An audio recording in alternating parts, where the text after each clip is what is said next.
Hello my friends. Today I'll be planting something very special. I'll be planting some black elderberry. This is just one plant here. You'll need two for cross-pollination, so check with your nursery or greenhouse wherever you buy them if you are buying them. But this is a very special plant. It has antioxidant properties, anti-inflammatory properties.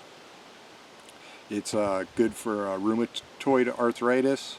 I've seen people claim it's good for back pain. That's from the anti-inflammatory properties, I'm sure.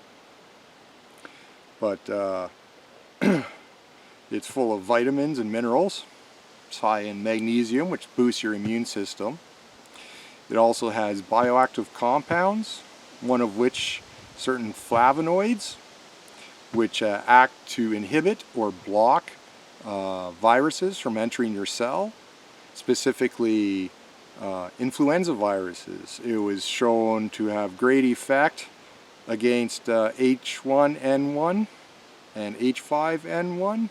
I believe those were the numbers associated with the bird flus, influenza bird flus, which by the way are just other forms of the big C that's been going around. So against cold and flu, this has been used for millennia as medicine. It's found throughout Europe, North Africa. It's found in many medieval gardens, cemeteries, churchyards. It's a very important plant to our ancestors, and well, obviously there's great reasons why. It is an antiviral plant. And cold and flu season happen every year, as they have for millennia, and this is what our ancestors went to as one of the remedies. It can break fever, so if you're already sick with something, it's not just preventative but also treatment. It was shown to reduce symptoms and speed recoveries in bird flu patients. So it's very important, you know, when certain treatments are not available or being withheld for whatever reasons.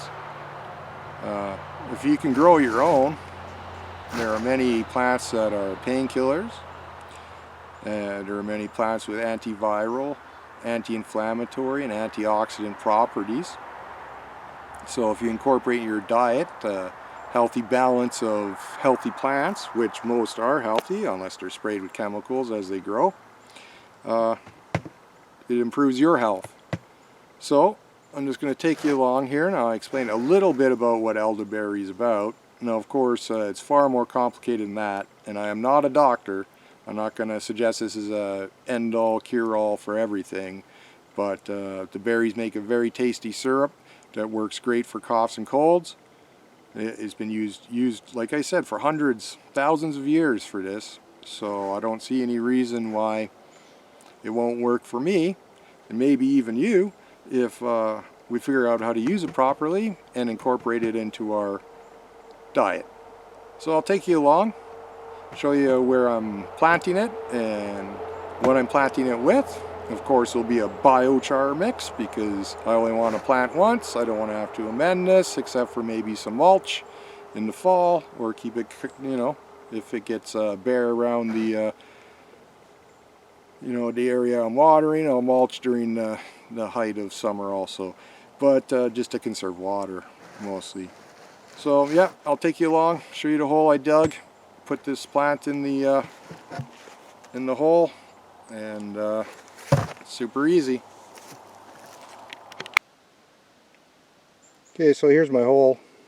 It's at least as deep as when I'm planting into it, and twice as wide. So that's a good rule of thumb when planting pretty much anything. Now this is a good example of my soil here. And you see the topsoil is maybe 4 inches thick here. This is actually pretty deep for this area where I have all my raised beds. Then beneath that, well, the topsoil too, this is very silty. It's a silt loam. very alkaline. Beneath that is some hard packed silt and hard packed clay. This is what I have to grow vegetables in, and I can't afford to bring in a whole bunch of organic matter or topsoil. So I just take the topsoil, I scrape the topsoil off when I'm digging a hole, and I'll go into a soil mix. I'm not going to just put back in what came out of the hole, because this is what comes out. It's that hard clay. It's hard to break apart with my fingers. You know. So my solution to that, of course, is biochar. So I'll show you here exactly what I'm talking about. Okay, so the same soil you were just looking at least the topsoil part, I've avoided using as much of the clay and stuff as possible, but it does get mixed in also. All this is the same soil I have that passes for my topsoil, the very heavy silt alkaline soil. I've added biochar and just some leaf and grass mulch, that cold composted, fungal dominated compost. So you can see it's very loose, very rich looking. Doesn't look at all like the soil I dug out of the hole, that's for sure. It's going to be hard to see on the camera just because of the lighting and everything, but in every handful I pick up is biochar. I made a video on how much biochar I mixed in here.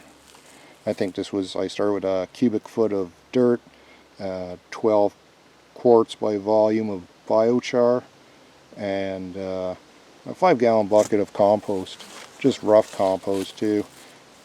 Nothing fine. There's some sticks and whatnot in it, but this is what I plant my trees and shrubs and berry bushes in, and this is what I fill my raised garden beds in. All material from my yard, all for free. I need no amendments from the nursery, or bags of manure or bags of compost or anything. And all I do to maintain this soil too is just mulch in the fall. I never have to dig it up or add anything to it ever again, at least not in my lifetime. So I'm going to take this, is what I'm going to fill in with the plant. It's my biochar mix, thing I use for everything, of course. So I'll show you what I'm doing. Alright, so here's my hole. Here's the elderberry. Now, the first thing I'm going to do, I'm going to add a bunch of chunks of bark to the bottom of the hole. It's going to help retain some moisture for the first couple of weeks while I'm watering it in and it's getting established. Should just help a little bit. Bark lasts a little longer than just your average pieces of wood also. So its benefits will last a little bit longer than if you just threw branches or some rotted wood in there. It's also full of minerals and stuff, so there's no harm putting it in there. Where is my shovels? Right in front of me. So start my hole off with that. Like I said, just to retain some water. Going to add some of my biochar soil mix.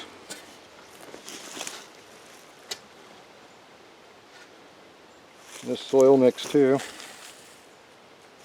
will stay loose and well draining.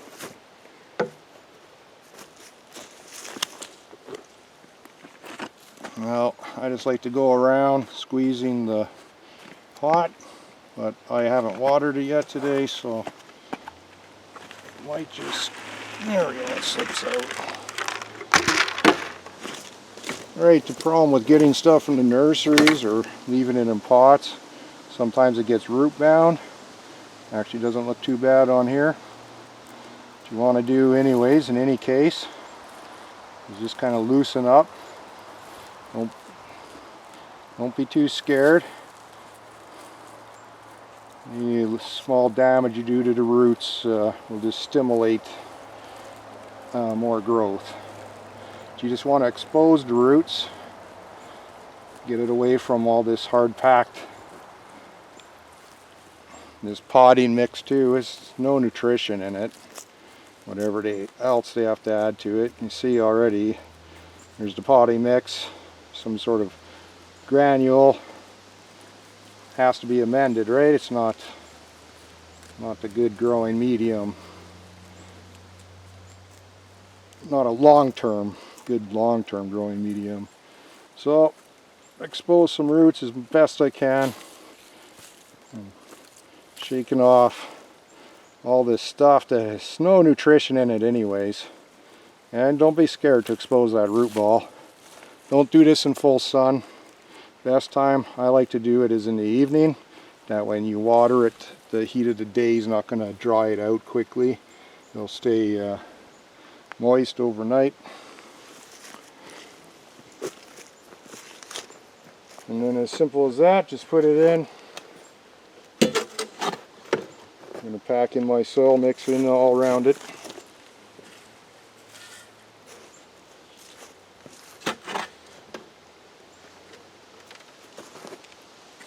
Now, of course, most greenhouses, nurseries, are pretty good at giving you directions for all this on the labeling.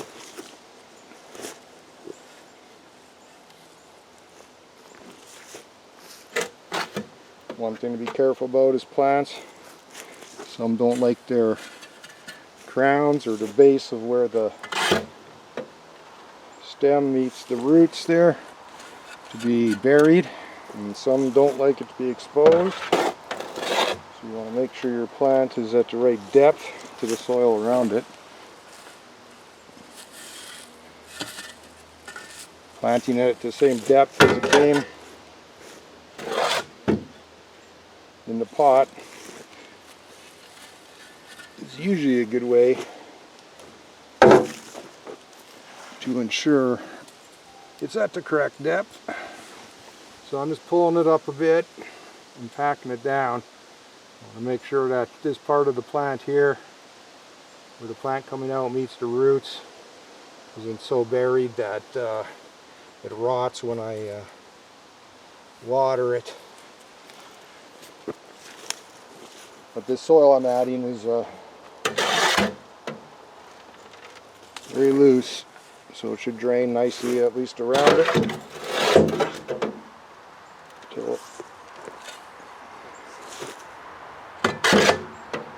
But without mixing the soil like this, I wouldn't be counting on this plant being too successful or surviving.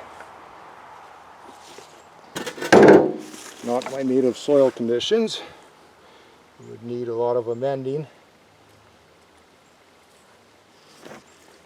And if you watch my video on how I made my soil mix, you'll see it's not very much effort, not very hard. So, when planting anything, water it in good.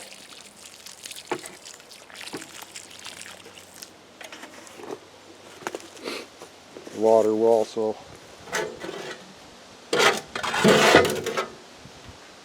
help you pack in the soil. I don't want the level going down too much.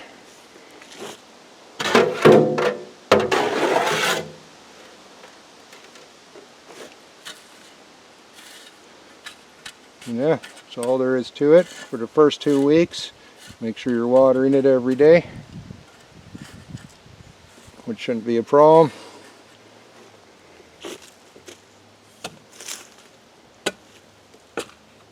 Unless, of course, you notice that it is becoming very wet. Then you can skip a day and let it dry out a bit, but you want those roots to establish themselves. And that's all there is to it. I'd do the same planting a tree or berry bush or anything.